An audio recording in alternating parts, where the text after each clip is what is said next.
think it's not on purpose. You're really the same person. We're like Siamese twins.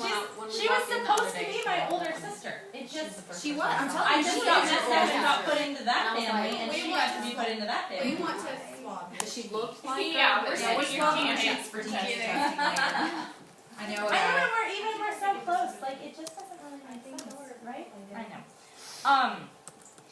Okay, so the blogging regularly. So let's just really. I don't know if I'm going to talk about this later or not.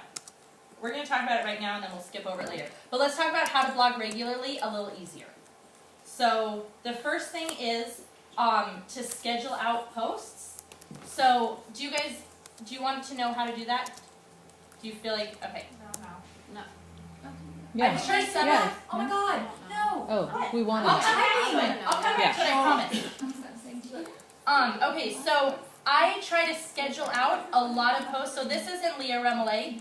In Gopher Pro, I try to be 3 weeks scheduled out at all times, so that then I can just be adding to, and I'm like on top of things. And I was telling Annavon that anytime I'm, or no, maybe I was telling Chelsea. Anyway, anytime I'm like at the even point, my blogging abilities suck royally. Every idea is stupid. Every idea, I'm like, no one's going to want to read that. That's dumb. And like, I don't like anything that I have to say. But if I'm scheduled ahead, then I'm like, oh, this is a good idea. I think they'll really like this one too. But yeah, How do you totally. develop the skill if you don't even have it, period? Okay, so this is, so. That's a horrible question. No. That's actually, I don't know, that's a good question. So we're going to talk about that. So first is just knowing what we're going to blog about. And yes, I'm going to talk about that one later, so I'll come back to that one. So first, and I have a notebook that I keep, where every time I have an idea, I just write it down. My shower has a notepad and a pencil in it, because that's where my best ideas. Me too. Carrie sent it have for a me. notepad. Visual of Leah blogging in the shower. I know, it's, you, Grab that. I should do a video. my shower, they stick to the tile, and so there's these things all over of like all my different ideas. What? They're waterproof? Yeah, it's awesome. Carrie sent it to me, and I open Wait, it. what? You have waterproof notes? Yeah, it's a waterproof notepad and pencil, and it sticks to my shower, and so or to the wall, and so every time, because seriously, Where do that's you the get only time that? I'm alone. Me too, Yeah. but my Right? brain starts Yeah, going. like you're all by yourself, And I forget by the and time I you're get When out. is that when I go to bed? and I'm like, oh, and so yeah, so I have these all over the thing, and there's one of them that my husband teases me every time because it was too early in the morning and I was trying to spell juvenile. It's off. Not It's very hard when you're lucid though. So every time he's like, now tell me again, what word was it that you were trying to spell? And I have to look at it every time because I'm like, oh, it was juvenile. That's right. I have a question. What is considered regular? Like 3 times Okay, a week? So statistically they say 3 times a week times. is where you should be at. And that's really hard. But for SEO ranking, they have showed that at least 3 times a week, of course it cannot be crappy. The content still has to be really good. But 3 times a week allows people to remember to keep coming back. Whereas if you're inconsistent, the biggest thing that kills you with being inconsistent is that people don't remember to come back and check because they come and there was nothing there, and so then they forget about you. Where if there's every time they come, they know there's something new, or they know your schedule, they know Monday, Wednesday, Friday, you always have something, then they get really good about remembering you and coming back. Is there a way on WordPress with maybe a plugin or something? Have you ever been to a blog where you could put your email address in and every time you blogged it, Yes. it would send it to your email? Subscribe feed. How do you do that on a WordPress? It's through FeedBurner on Google. And do you have ProPhoto? No. Well, mine's through WordPress too, and it's just a plugin. And I have a FeedBurner plugin. FeedBurner. Okay, I'll just make a note of that. Yeah, so And it- yeah. And there's an RSS thing in the What is menu, and it RSS? walks you Can we through. take a second to talk about RSS Yeah. because I don't know what that is. You do actually. You actually know, like you just might not know. You probably No, use but it I all the know, time, right. right? It's where you give out. It's like essentially your tag number. So if someone calls and they want to post your site or something, you're going to give them your RSS feed. Like you got to find it. It's one of those things that you just want to read. plugins. I've seen it like in my ProPhoto thing or something. Yeah. Wait, what is? You would put it on your. Christine, where do you put it? Like you put it for the RSS feed, like when you put it In the WordPress, it's it's like, it's in the menus, and it'll walk you through how to In do Pro it. Photo, Christine? Mhm. You have Pro Photo? So it's up in the menus, like when you go in your Pro Photo. I have trouble navigating. I It's can't, hard I can't because tell there's- you exactly where it is, but it's one of those things you drag over to your sidebar or Yeah, wherever no, I know you what you're want talking it. about. I know, you're in your widgets. It's a It's in- widget. it's in the widgets. It's a widget. Yeah. You use it in Blog Stomp, you know, you can put your RSS feed there and then it automatically sends it. Like a and- Google Reader, right? Mhm. Yeah. Yeah. So yeah, it's like a location number or like an IP address almost, but for your blog kind of thing, where it's Right. specific to you. And Now, what were you And saying? then Like you you give it, so you I'll give it put to them in people my when when they. see your blog Even if post. it's not to Like like that. they can just click to They your subscribe, RSS get and then they're gonna see Well, that's what he every said. time blog post comes, the negative of the RSS. It's is not- not it's on the not- page. yeah. They come to. It's not hitting your site. It's not ever hitting your site. So it's like using like Feedbird or something like that, where they can scroll and see all the different people they subscribe to. So it's not really that bad that I don't know what it is. 'Cause It's not really not, something that I may want to because they promote. don't, because Yeah. they're not gonna see it.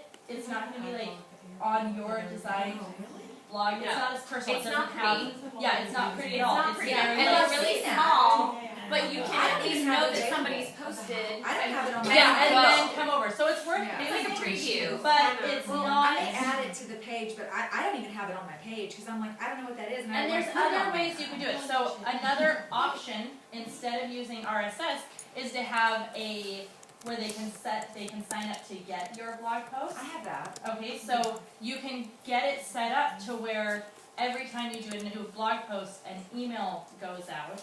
Yeah, that's what I was talking somebody for that? So I use Office Autopilot, but they're pretty expensive. I think I pay $500 a month. Holy And what? so, You're different. It's a different so beast. but Mailchimp, Who do you use? Office Autopilot, You can't afford it. You have a huge but you have a huge list, and and You it do a has much bigger it has job a than lot of most things of it us can do. do for me that I really like. But I think Mailchimp would be able to do It it. pays for itself when you're reaching all those people, you know. You don't and- understand. I have a deficiency in me Okay that for you. doesn't allow me to do that. I pay Yeah, for that's her. me. Right. If you know it's gonna help you make money, make you more efficient, I'm totally down with it. I wonder if that, I use Mad Mimi, because isn't MailChimp like. Okay, Mad Mimi, I know has one where you can do it, where Yeah, you Mad can Mimi create a is trip right. and It's set up nothing. your blog. So I started Wait, on Mad what is Mimi it? and I love Mad Mad Mimi, Mimi. I just outgrew it. Like Right. it started I to have where like I MailChimp. had But a what are you number, talking it was about? too many and there's too many things What I do you couldn't use do, in so I MailChimp? had to. For your kind of thing, For like yourself. newsletters I had and someone stuff do it like all for that. me. You're emailing to thousands of Promotions. people. I mean, Yeah. for you, it really does make Like, depending sense. on For how you, many but you send. I have like less than 100 people. No, on my I page, like so- Mad Mimi, and Mad Mimi is smaller, and I've seen a lot of stuff that says other places are better. So I want you to know that. Like I've seen that Mailchimp is better. Like when I've read on stuff, but I really liked Mad Mimi because I felt like it was really easy to I use, didn't like Mailchimp as and much. I couldn't figure out Mailchimp. No, me I neither. was like, I Oh, tried. I I'm couldn't- on I Mailchimp. could not figure it out. Okay. But monkey Mad gets Mimi, kind of yeah, I annoying. liked Yeah. that one. It was easy to use, and it has those different drip options, or it has different add-on options, is what I should say. And one of them is turning your blog post into a newsletter. One of them is Will it know when I blog, or do I have to go in there and do Mad Mimi? I don't know. Like, what No, is I it? think it knows. I think you set it up and it completely It's knows. just- Yeah, I'm pretty sure it's That's why I automatic. keep it- that's Another why I one is keep creating that. opt-ins, which we really want to have opt-ins, and we'll talk about those. I just But yeah, found it one has- right now. One on Mad Mimi. I Hmm, just she's found a saying that's Facebook fine like now. link. I'm I didn't even know I'm just existed. doing a Where you drawing. could sign up Yeah. for my. I was like, where was this magic like 5 months ago? I never knew Sure. it existed. And Bree actually told me about it. Yeah. And she goes, you need to go in Mad Mimi and do this. And I'm like, what? And Yeah. I did it. So I like Mad Mimi. Okay, so I'm going to show you guys really quick how to schedule out posts, and then I'm going to go call Taylor back. Okay, so yours could be at the bottom on Gopher Pro. Mine is at the bottom on Leah MLA. It's up over here in this corner, and of course you can move these just by dragging them, so you can put them anywhere you want on your site to work for you. But all you have to do is, so normally, okay, so normally your publish just looks like this. If you click edit, and then you can make it anytime you want, so that if I say it's going to be the 10th, and click OK, then it turns to schedule instead of publish. So then you can schedule out and get a whole bunch of them set up. So how I have is I have a document on my desktop that's my blog calendar, and then it's Monday, Wednesday, Friday, over and over and over, and then I have just what I know. If it's in bold, it means it still needs to be proofed. If it's in italics, it means it's not completely done yet. And if it's regular, then it's ready and scheduled. And so I just have those, and I can keep track to know where I'm at. Is there a And best on time her- of day just to on her publish it? calendar. Okay, so for publishing, I think you can just publish early in the morning. So mine publish at 5 a.m. But with your newsletters, I have found that my best time to send newsletters is never early in the morning. Because we all get to our inbox in the morning, and there's so many that we're just like delete, delete, delete, to like clean it up. So if I send more in late morning, I have way better conversion rates than if I send early in the morning.